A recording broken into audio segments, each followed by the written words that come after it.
요한복음 6장 35절.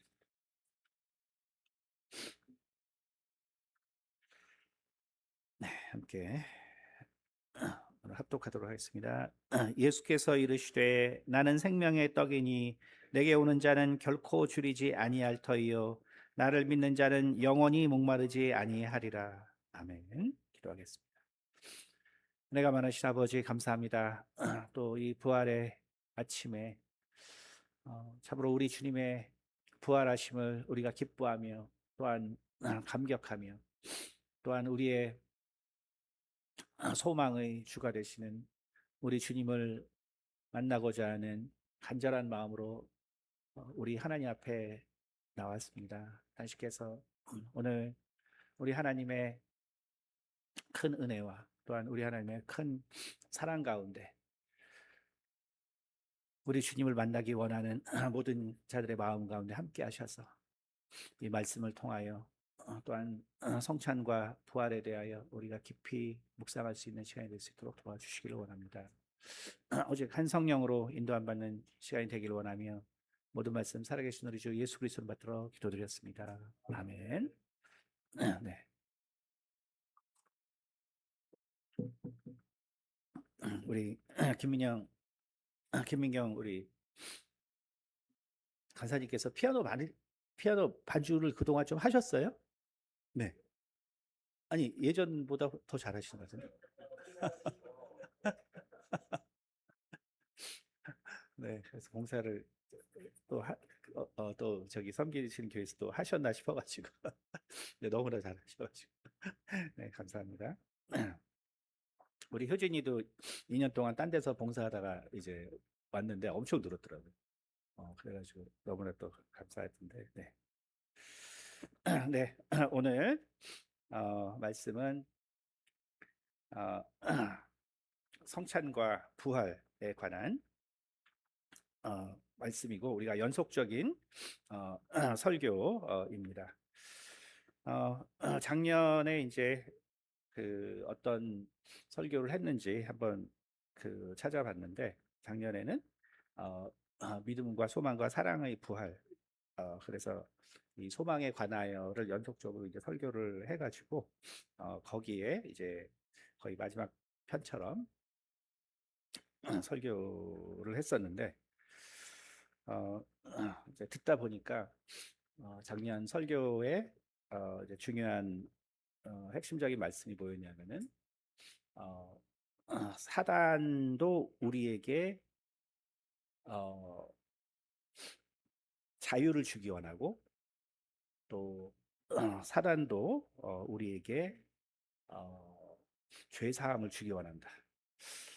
이제 그 설교가 다시 한번 들으면서 우리가 우리 주님만, 우리 하나님만 자유와 생명을 주시는 분이라고 우리가 흔히 생각하는데 사실은 사단도 우리에게 자유와 생명을 주기 원한다. 모처럼 다시 들으면서 어, 우리의 정말 이 신앙이라는 것이 어, 정말 참 우리가 항상 위험할 수밖에 없겠구나 이런 생각을 다시 한번 했습니다. 사실 우리가 창세기를 봐도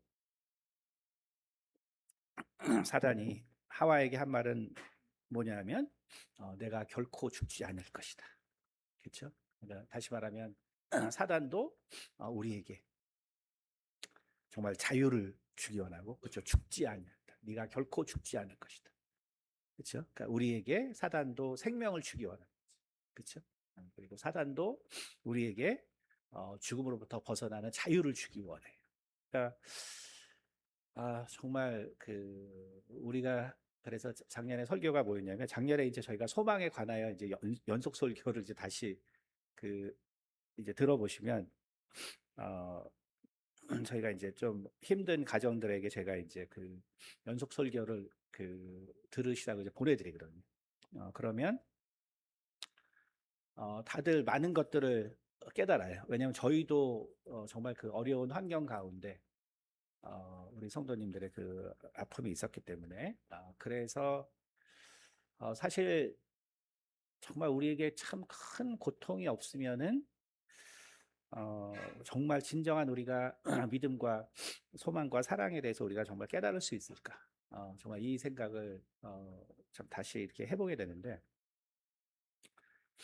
어, 우리가 우리에게 자유를 주고 그리고 우리 가운데 생명을 준다고 생각하는 것들이 사실 그 세상이 다 말하는 거잖아요. 사실 모든 문명과 또 모든 정말 사람들은 우리에게 정말 생명과 자유를 준다고 얘기하는 것이죠.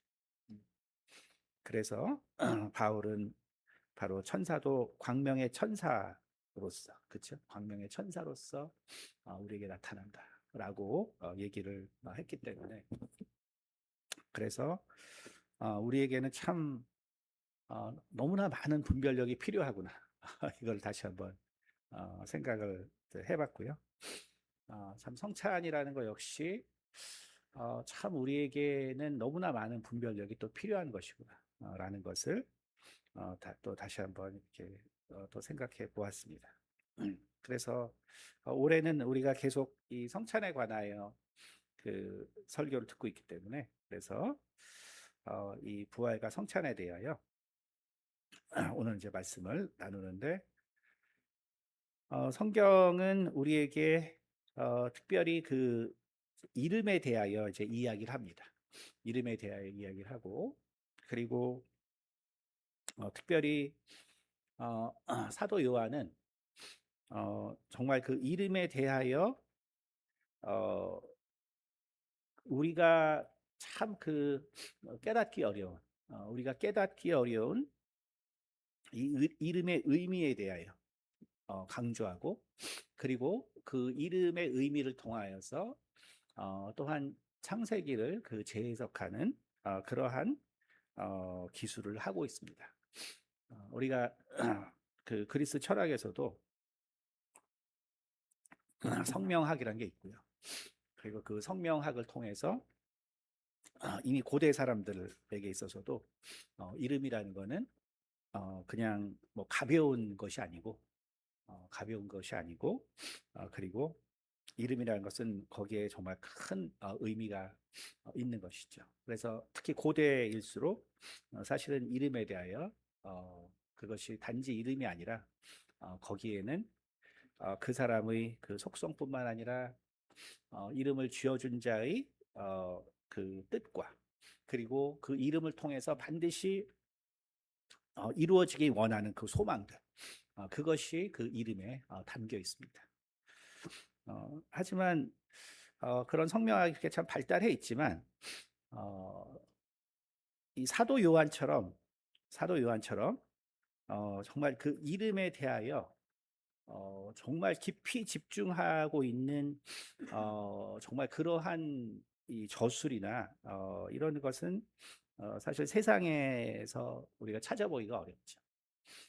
그래서 우리가 어, 귀신을 쫓아내는 그 능력, 우리가 정말 그 예수 이름에 있는 그 능력도 결국은 이 사도 요한의 그 이름에 대한 정말 그 깊은 통찰력으로부터 나오는 것이거든요.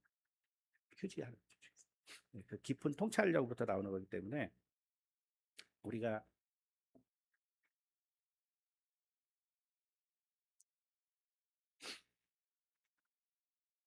네 죄송합니다. 그 깊은 통찰력으로부터 나오는 것이기 때문에 우리가 예수 이름으로 귀신을 쫓게 되는 것이고 그래서 예수 이름으로 귀신을 쫓아내는데 사실 그렇기 때문에 사실 뭐 여러분이 이 오순절 계열의 교회나 혹은 이런 축사를 하는 교회들, 그 축기를 하는 교회들을 보면은 이 사도 요한이 말하고 있는 요한복음 14장부터 17장까지에 나와 있는 예수님의 그 이름의 의미 그리고 그 본질 그거에 대하여 사실은 뭐 아주 그 깊이 그 다루고 또 이야기를 사실은 합니다. 그런데 이제 오늘은 이제 그러한 관점이 아니라 어, 성찬에서 과연 그 이름은 그 무슨 의미를 가졌길래 이름이 우리 가운데 있어서 사도 요한은 이렇게 강조하고 있는 것인가? 사실 성경을 보면은 하나님께서는 그 이 아담과 하와의 어, 이 이름을 지어주지 않았습니다. 사실은 아담과 하와의 이름을 지어주지 않았고요. 그래서 그냥 흙으로 만들었기 때문에 그냥 흙이고, 아담이라는 게 그냥 흙이라는 말이기 때문에, 그래서 그냥 흙으로 만들었기 때문에 흙이다 이런 말을, 흙이 그냥 아담이라는 발음이 있기 때문에 흙이라는 의미, 그 다음에 그냥 그 흙이 이름이 됐다 이렇게 얘기하고, 그 다음에 하와에 대해서도 그냥 결국은 에덴에서 쫓겨났기 때문에 하와라 한 것이 그냥 산자의 어미가 됨이라 이렇게 되거든요. 그러니까 결국은 하나님이 실은 사람들에게 이름을 지어준 적이 없어요. 지어준 적이 없고, 그리고 사람의 이름은 하와가 처음 짓기 시작합니다. 하와가 가인의 이름을 지어주면서 그러면서 그 메시아에 대한 그 열망을 표현한 것이 바로 이 가인이라는 뜻이죠. 그러니까 결국은 하나님께서 그 이름을 직접 지어주지 않으셨다. 그러면 천하 만물의 이름은 그럼 누가 지었냐? 그것은 우리가 성경에 보는 것처럼 아담이 지었습니다. 그러니까 다시 말하면 첫사람 아담이 첫사람 아담, 그래서 사는 영이었던 첫사람 아담에게 세상 만물의 이름을 짓게 했습니다. 그것은 무엇을 의미하냐면 바로 이미 마귀가 다 얘기하는 것처럼 세상 권세는 원래 내 것이 아니었다. 그럼 누구 것이었냐? 그 아담의 것이었죠. 왜? 아담이 모든 만물의 이름을 지었기 때문에. 그래서 이름이라는 것을 하나님께서 특별히 짓지 않은 증거는 바로 이 세상 모든 만물을 어, 아담에게 주기 위하여, 아담에게 주기 위하여, 그래서 하나님은 특별히 만물의 이름을 짓지 아니하시고, 그리고 아담에게 만물의 이름을 짓게 한 것을 볼 수 있습니다. 그렇기 때문에 이름이라는 것은 뭐냐 하면은 결국 그 이름을 짓고, 그리고 그 이름을 부르는 자에게 속해 있음을 뜻하고 있습니다. 그래서 이름이라는 것은 사실 엄청나게 중요한 의미를 가지고 있죠.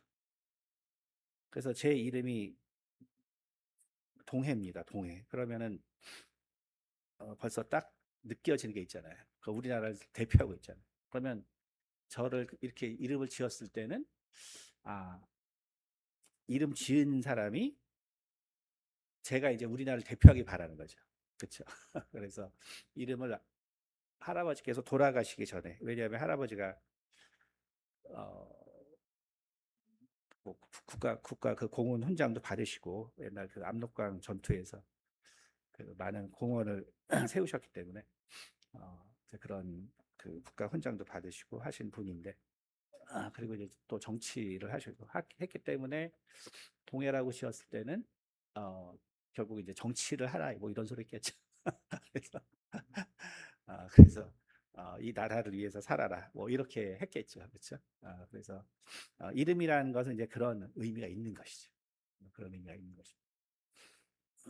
그래서 제가 우리 제 아들 윤섭이를 그래서 이제 할아버지니까 이름을 지어달라고 했는데 어, 할아버지가, 그러니까 제 아버지가 그 용섭이라고 지으라고 그래요. 용섭이. 그래서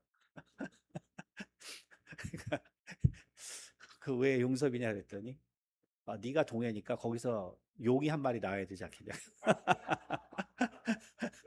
그래서 용섭이라고 지으라고 했는데 우리 집사람이 말도 안 된다고. 무슨 옛날 조선시대 이름을 가지고 그래서 할 수 없이 이제 제가 그 하나님께서 저는 이제 이렇게 항상 그 아이가 생기면 이렇게 하나님이 아들 딸인 줄 다 가르쳐 주시거든요. 그래서 이제 이미 그 요셉을 묵상하고 있었기 때문에 이제 아들인 줄 알았죠. 그래서 제가 이미 이제 윤섭이라고 그러면 해야겠다 해서 이제 요셉과 비슷한 발음의 이제 윤섭이라고 이름을 바꿨죠. 그러니까 결국은 이제 이름은 우리가 그냥 막 있는 게 아니죠. 그러니까 어떤 가끔 이름을 막 이상하게 짓는 사람들 있잖아요. 그거 보면 참 안타까운 것이죠. 그것은 그 사람이 이 세상에 살지만 참 이 세상이 어떤 것인지를 정말 너무나 생각하지 못하는 사람인 거죠. 세상을 너무나 쉽고 간단하게 보는 것이죠. 그러나 사실 이름이라는 것은 바로 하나님께서 정말 아담과 하와의 이름을 지어주지 않았다. 거기서 결국 말하는 것이 뭐냐면 하나님이 정말 이 세상을 아담과 하와에게 맡겼다. 그리고 그들이 주인이 되게 했다.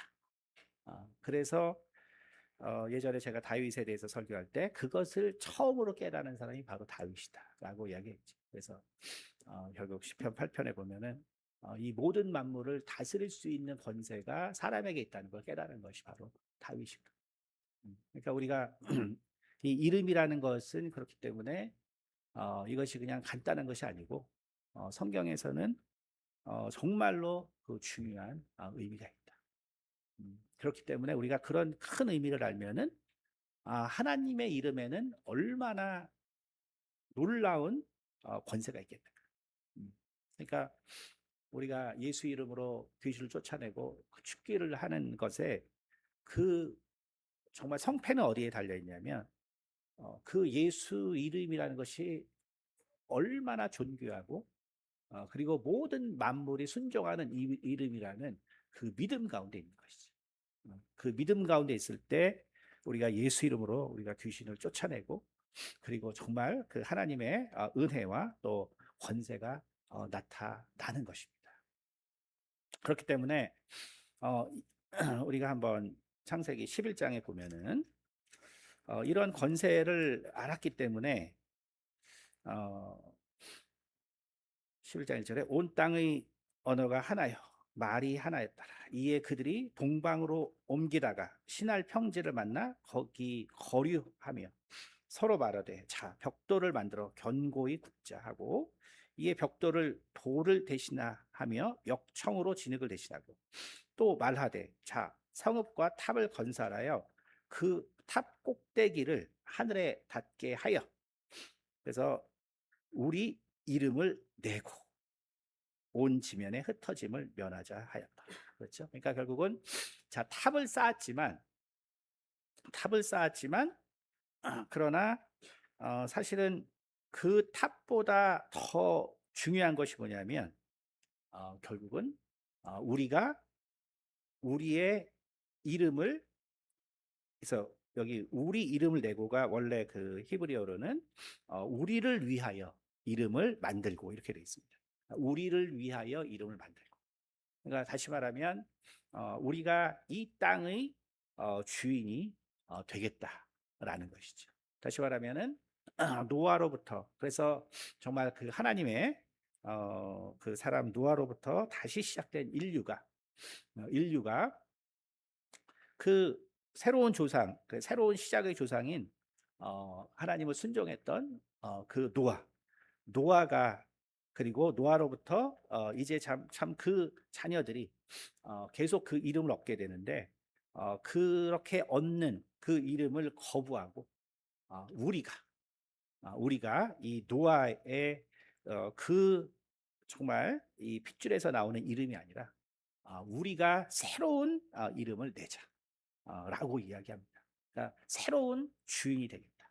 이것이 바로 이 인간의 역사고 그리고 이것이 단지 인간의 그러한 인간의 그 능력을 표현하는 역사가 아니라 바로 하나님을 대적하는 그렇죠? 하나님을 대적하는 그 마음의 표현이 어떻게 나왔냐면 바로 이름을 짓자라고 하는 곳에서 나옵니다. 음. 그렇기 때문에 하나님께서 이, 이 권세를 가질 수 없는 사람들, 그래서 이 권세를 가질 수 없는 사람들이 바로 하나님의 권세를 이 땅에서, 그래서 인간에 대한 권세는 이제 하나님의 계열을 통해서, 그래서 하나님의 정말 그 만드신 아담으로부터 시작해서 노아에 이르는 그 경건한 계열을 통해서, 그래서 그 이름이 지어지게 되는데, 결국은 세상 사람들이 이제 그것을 거부하게 되는 것이죠. 거부하게 되기 때문에 하나님께서 결국은 어, 우리가 아는 것처럼 창세기 12장에, 그렇죠? 12장에 바로 아브라함을 부르시고, 그리고 나중에 그의 이름을 아브라함으로 바꾸십니다. 그래서 하나님께서 처음 이름을 지어준 분이 바로 아브라함인 거죠. 아브라함. 그러니까 하나님께서 그 이름을 처음 지어줬다는 거 뭐냐면, 결국 하나님께서 그 인간에 대한 그 하나님의 그 계획을 다시 회복하시겠다는 그 의지가 반영된 것이 바로 아브라함이라는 사실 뜻입니다. 우리가 그렇기 때문에 이름이라는 것은 단순한 것이 아니라, 결국 이 이름이라는 것은 이 만물과, 그리고 이 만물을 만드신 자의 그 뜻이 함축되어 있는 것이 바로 이름의 역사고, 그래서 우리가 그 이름을 이해해야 한다라는 것입니다. 그래서 사실은 이 이름의 중요성을 우리가 참 이거를 통찰하기가 되게 어려운데, 정말 이 요한은 정말 이것을 통찰하고 그래서 특별히 이제 요한복음 14장부터 17장까지 가면은 바로 예수님의 이름이 무엇이냐, 그것을 집중적으로 결국은 우리에게 증거를 해주고 있습니다. 자, 그래서 바로 이러한 상황에서 우리가 지난 시간에 말씀 나눈 것처럼 이제 이 유대인들은 예수님을 바라보고, 그래서 이제 이 예수님께서 하신 그 너무나 많은 그 이적들을 보았기 때문에, 그래서 예수님에게 정말 너무나 많은 이제 기대를 하게 됩니다. 기대를 하게 되고, 그리고 예수님에게 정말 6장 30절, 그들이 묻되 그러면 우리가 보고 당신을 믿도록 행하시는 표적이 무엇이나이까? 하시는 일이 무엇이나이까? 기록된 바 하늘에서 그들에게 떡을 주어 먹게 하였다 함과 같이 우리 조상들은 광야에서 만나를 먹었나이다. 그러니까 우리가 이제 당신을 믿고 싶다. 당신이 정말 행한 거를 보니까 우리는 정말 이제 당신을 본격적으로 믿고 싶은데, 그런데 우리에게 무슨 표적을 보여주겠느냐. 그러니까 다시 말하면 예수님께서 그 많은 이적을 보여주셨죠. 그러니까 이것은 뭐냐면은 모세가 그 출애굽을 하는 동안에 사실은 많은 이적을 보여줬거든요. 그리고 하나님께서 이제 이 모세가 이 광야에서 본격적으로 백성을 이제 인도할 때, 이끌 때 바로 이 만나의 이 이적을 말씀해 주시고, 그리고 광야에서 그 만나를 먹게 됩니다. 그러니까 이 예수님을 따르고자 했던 자들은 그러한 이제 이적들을 보고, 우리는 그럼 당신을 따를 테니까 본격적으로 우리에게 무엇을 보여주시겠습니까? 라고 이야기한 거예요. 근데 예수님께서 여기서 분노를 하셨다 그랬죠. 예수께서 이르시되 내가 진실로 진실로 너에게 이르노니 모세가 너희에게 하늘로부터 떡을 준 것이 아니라 내 아버지께서 너희에게 하늘로부터 참떡을 주시나니라고 말씀하셨어요. 그러니까 다시 말하면 모세를 통해서 하늘에서 만나를 하나님께서 주셨지만, 그러나 그 만나를 먹은 이 결국 이스라엘 민족들은 왜 거기서 멸망을 했느냐? 왜 멸망을 하고 그리고 결국은 이제 나중에 만들어진 결국 유다와 북이스라엘과 유다까지 왜 다 멸망을 했느냐? 그것은 바로 하나님께서도 정죄하시는 분이 아니고, 그리고 예수님께서도 정죄하시는 분이 아닌데, 그런데 그러면 모세가 그러면 이 율법을 정죄하려고 줬냐? 그것이 아니라는 것이죠. 그것이 아닌데, 결국은 모세의 그 율법을 이스라엘 민족이 결국은 왜곡해서 그래서 결국은 정죄하는 법으로 만들었거든요. 정죄하는 법으로 만들어서, 그래서 결국은 이 이스라엘 민족 그 사이에서 서로 결국 정죄하게 되고, 결국 가족끼리 정죄하고, 또 사회에서 정죄하고, 또 정말 그 전체 저기 이 이스라엘 민족의 그 국가에서 정죄하고, 또 이방인을 정죄하고, 결국은 이스라엘의 이 역사가 하나님께서는 율법을 통하여 영원한 생명을 주시기를 원했고, 그래서 사실상 그것의 징표로 하나님께서 만나를 결국 주셨는데, 그러나 그 만나를 먹고 결국 사람들이 삶을 얻은 것이 아니라 다 결국 죽음을 얻은 것은, 그것은 바로 모세의 율법을, 그것이 하나님께서 다시는 너희가 애굽의 노예가 되지 말라고 주신 그 법을 결국은 왜곡하고, 그리고 결국은 정죄해서, 그래서 예수님께서 그렇게 모세의 율법이 왜곡됐다는 것을 보여주는 것이 바로 요한이 예수님께서 행한 이적들을 특별히 골라낸 거거든요. 골라내서, 그래서 바로 이 38년 동안 병든 자, 또 가늠한 여인, 그리고 눈먼 맹인, 그러니까 이 모든 것들이 뭐냐면 결국 모세의 율법을 너희가 얼마나 왜곡했는가를 보여준 것이고, 그래서 너희가 나도 너희를, 아버지도 너희를 판단하지 않겠지만 나도 너희를 정죄하지 않을 것이다. 그러면 누가 하냐? 바로 너희의 니네들이 좋아하는 모세의 율법이라는 거예요.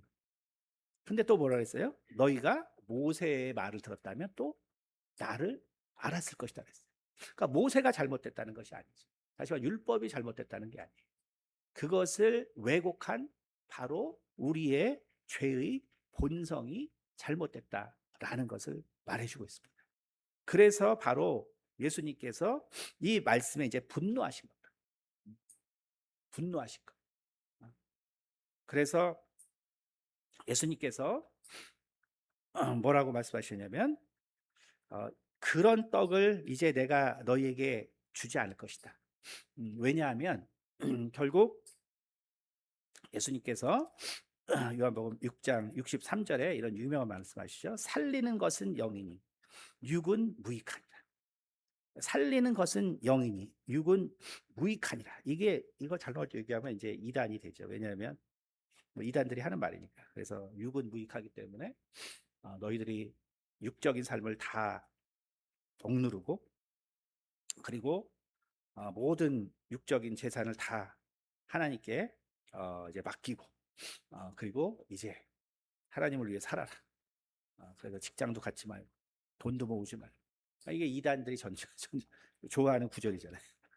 근데 이제 그런 구절이 아니고 살리는 것은 영이니, 이것은 결국은 예수님의 말씀을 이야기하는 것이고, 그리고 육은 왜곡시켜서 듣는 인간의 본성을 얘기하는.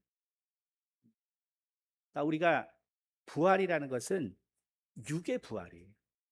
그러니까 제가 몸의 부활에 대해서 1번, 2번 그 설교를 했지만, 우리의 부활의 핵심은 영의 부활이 사실은 엄밀히 따지면 아니에요. 왜냐하면 우리는 영이 있는지 없는지 모르기 때문에 사실은 우리가 원하는 거는 영의 부활이 아니거든요.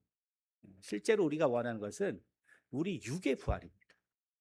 내 몸이 정말로 다시 부활하냐. 이거지.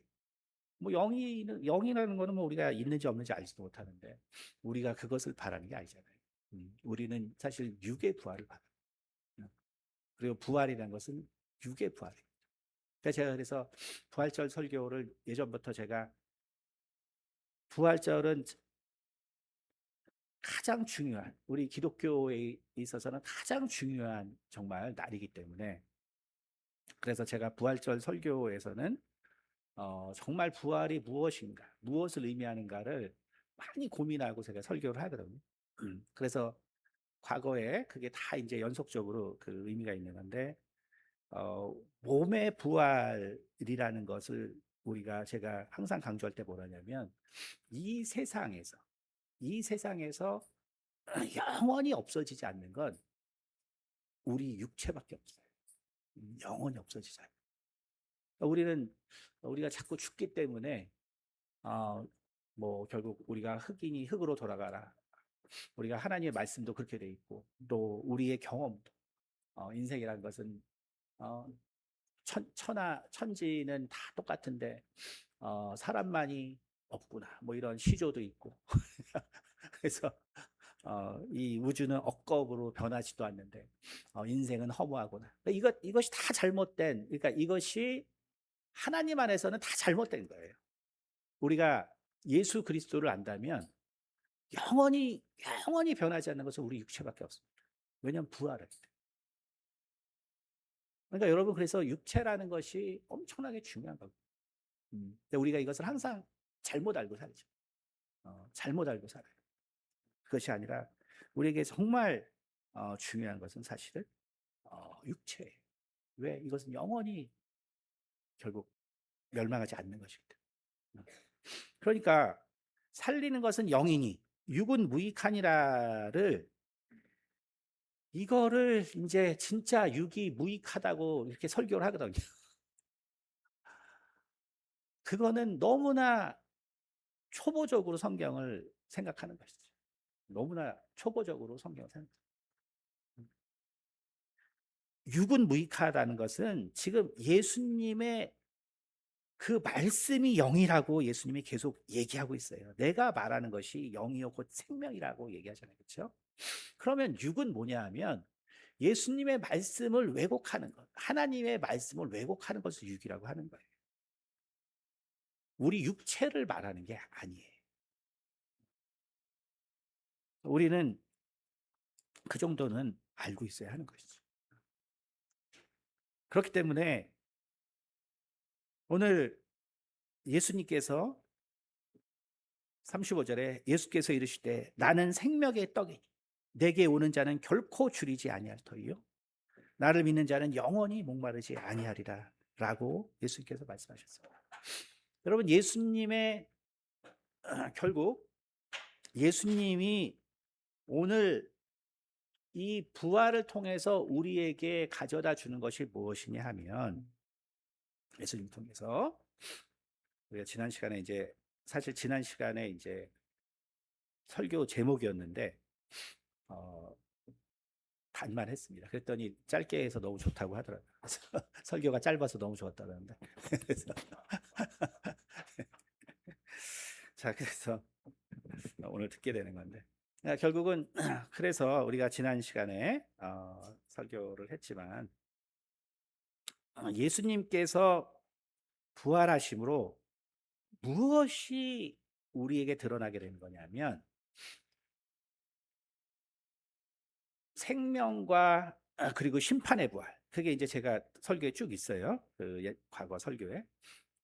생명과 심판의 부활은 이미 그거는 창세 전에 정해진 거예요. 그러니까 다시 말하면 생명과 심판의 부활이라는 것은 구약에 다 나와 있는 것입니다. 그냥 유대인들의 개념이 그게 없는 거지. 생명과 심판의 부활. 그래서 반드시 죽은 자의 부활은 이미 다 있는 거예요. 그러니까 예수님께서 부활했기 때문에 산자와 죽은 자의 부활이 있는 게 아니고, 산자와 죽은 자의 부활은 이미 구약에 다 기록이 돼 있습니다. 구약에 다 기록이 돼 있어요.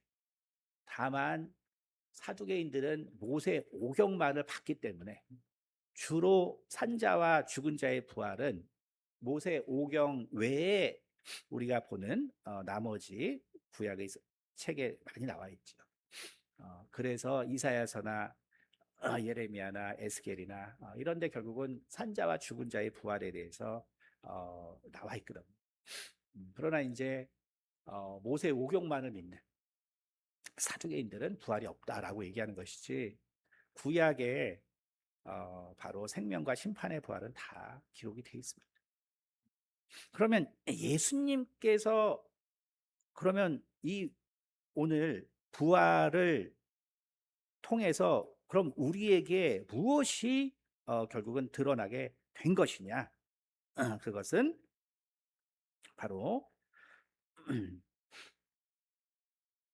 40절 보면 내 아버지의 뜻은 아들을 보고 믿는 자마다 영생을 얻는 이것이니 마지막 날에 내가 이를 다시 살리리라 하시니라. 그렇죠? 그러니까 이 말씀을 하신단 말이에요. 이 말씀을. 그런데 어떻게 하냐면은 바로 5장 28절에 이미 미리 말씀하셨어요. 그게 뭐냐면 이를 놀랍게 여기지 말라.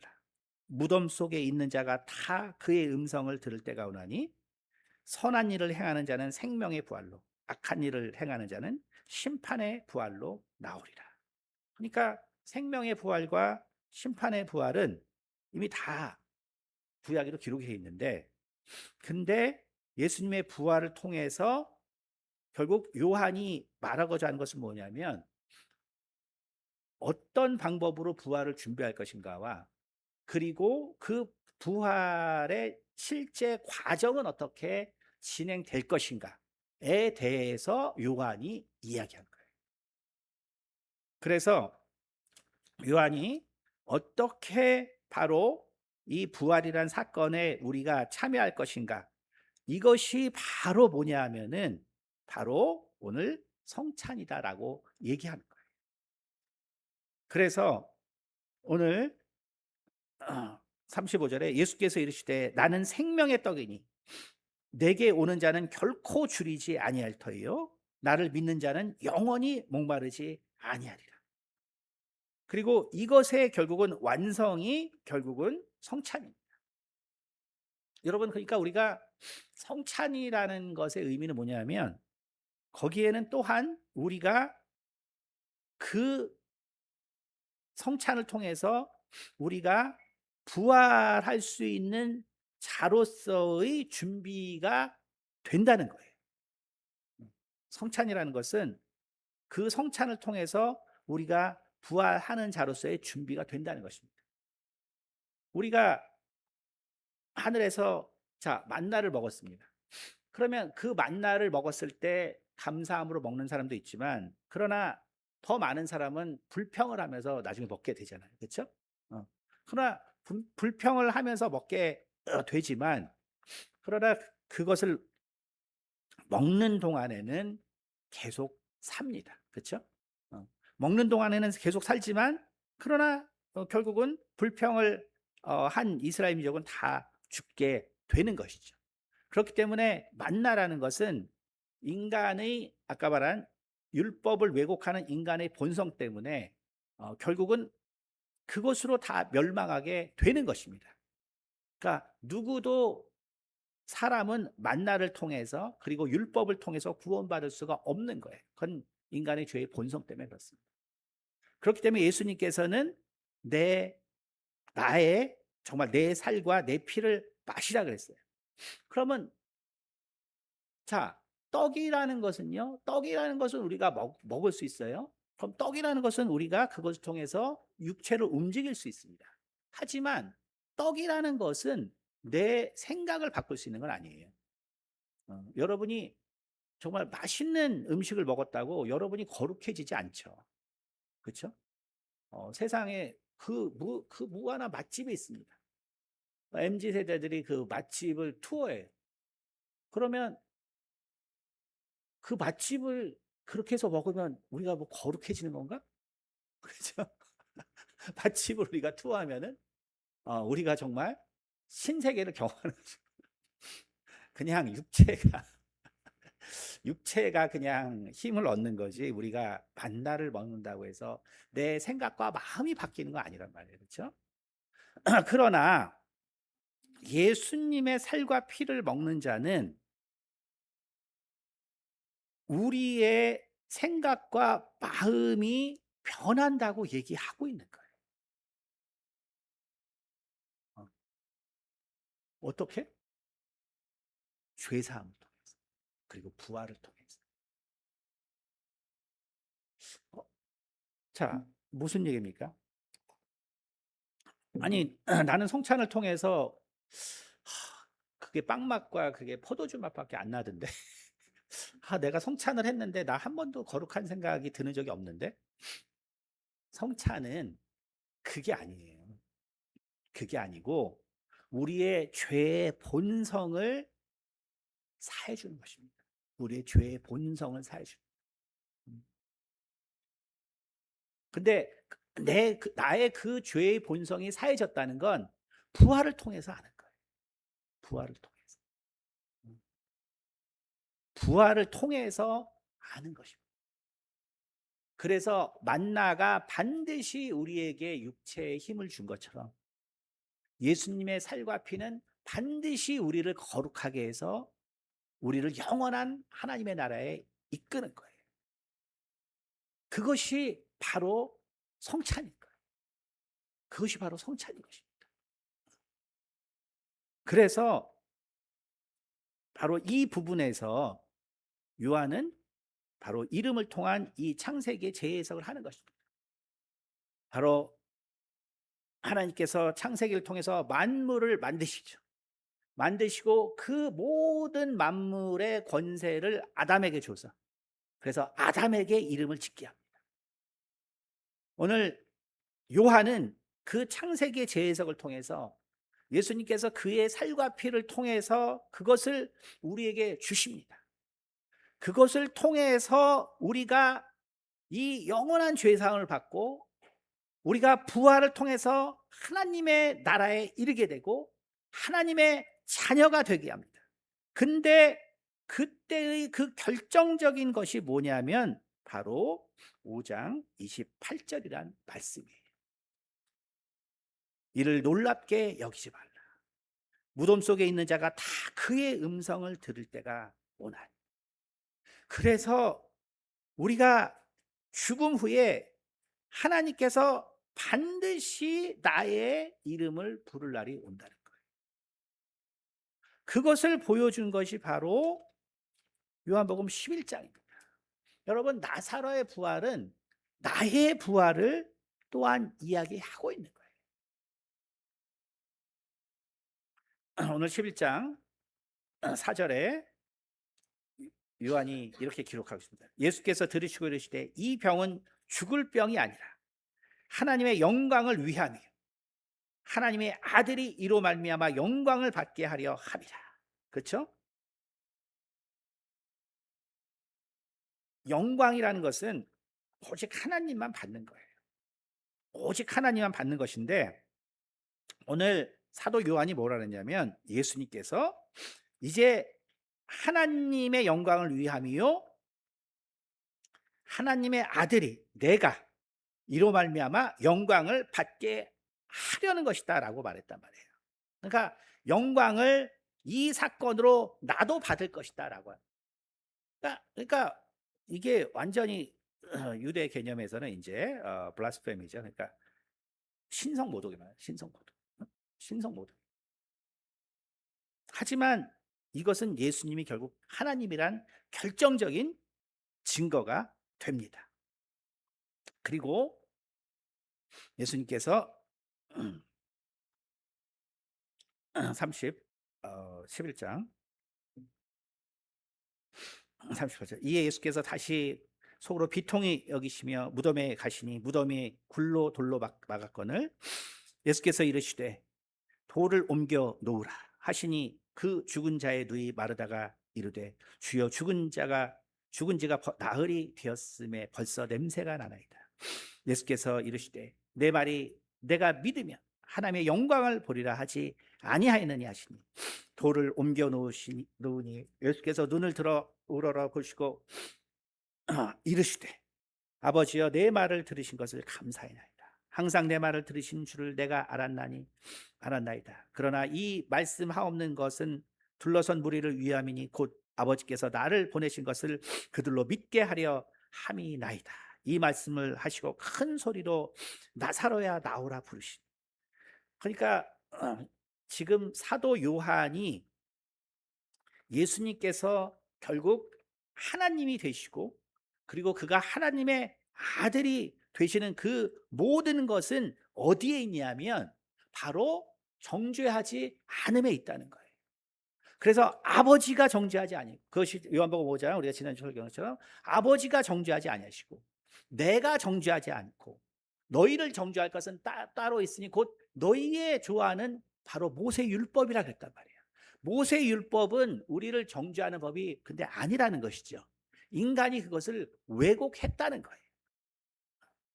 그래서 부활의 능력, 생명의 능력, 다시 말하면 왜 우리에게는 부활과 생명의 능력이 없냐면 우리가 정죄하기 때문이라는 거예요. 우리가 서로를 정죄하고 우리가 서로를 판단하기 때문이라는 거예요. 예수님께서는 결국 아버지에게 무엇을 배웠냐면 정죄하고 판단하지 않고 심판하지 않은 것을 배웠다는 거예요. 그것을 배웠기 때문에 예수님에게는 결코 정죄함이 없기 때문에 그렇기 때문에 예수님에게는 부활이 능력이 있고 생명이 우리에게 나타나는 것입니다. 그래서 결국 그에게는 어떠한 정말 이 죽음의 그 그림자가 하나도 없는 분이시기 때문에 결국 그가 부르는 만물은 그의 권세에 복종하게 되는데 그의 권세는 영원한 생명의 권세라는 것입니다. 그래서 아담이 부른 모든 만물은 멸망하는 것이지만 그러나 예수님께서 부르시는 모든 자들은 영원한 생명에 이르게 되는 것입니다. 여러분 이것이 요한이 말하는 창세기, 이름의 창세기의 재해석이에요. 여러분 우리는 그렇기 때문에 정말 이 부활이라는 것이 무엇이고 그래서 사망과 생명의 부활이라는 것이 이미 구약에 다 기록이 되어 있지만 그러나 예수님께서 오셔서 우리에게 부활이 어떻게 이루어지는지를 보여주시는데 그것은 바로 우리가 이 예수님의 살과 피에 우리가 참여하게 되면 그러면 우리는 믿기지 않겠지만 우리의 영원한 죄악이 사해지고 그래서 우리가 반드시 부활에 이르게 되고 그러면 그 부활의 그 순간에 우리는 생명의 부활로 우린 들어가기 때문에 반드시 우리의 이름을 부르는 예수님의 목소리를 듣게 된다는 거예요. 그것이 바로 요한복음 10장에 나오는 내 양은 내 음성을 듣는다는 말입니다. 우리 주님의 음성을 우리가 들을 수 있어야 하는 것이죠. 우리 주님의 음성은 우리가 어떻게 듣냐면 바로 우리가 그의 살과 피에 계속적으로 참여함으로써 우리는 그의 바로 음성을 우리가 잊지 아니하고 그리고 우리가 끝까지 그 부활의 그 끝에 바로 생명의 부활에 우리가 다시 그리고 이르게 된다는 것을 오늘 사도 요한은 이야기를 하고 있는 것입니다. 그러므로 우리가 정말 성찬이라는 것 이것이 어떻게 부활과 연결되는가 우리가 그것을 깊이 묵상하면서 우리가 정말 이 부활의 이 순간 사실은 우리는 부활절에 성찬식을 하죠. 그렇죠? 일반적 교회는 그렇게 하죠. 근데 사실 저는 그 부활절엔 성찬식 안 하거든요. 왜냐하면 성찬이 끝났기 때문에 부활하는 거예요. 그러니까 부활했는데 또 성찬을 할 필요가 없는 것이죠, 사실은. 근데 항상 교회가 어떻게 돼요?